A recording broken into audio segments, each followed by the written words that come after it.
In front of me is Samsung Tab S10 Ultra, and today I would like to show you how you can change apps permissions. Begin by opening Settings and scrolling down to Access, Security and Privacy. Then scroll down again and click on Permission Manager.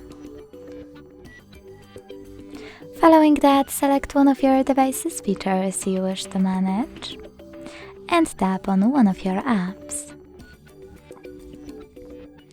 Then apply any of those options by tapping on the chosen one. Camera access for this app, allow only when using the app, ask every time, or don't allow. Wherever you decided when you finished, go back.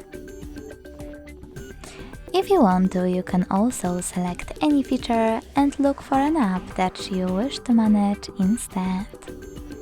After clicking on it, select See All Permissions at the bottom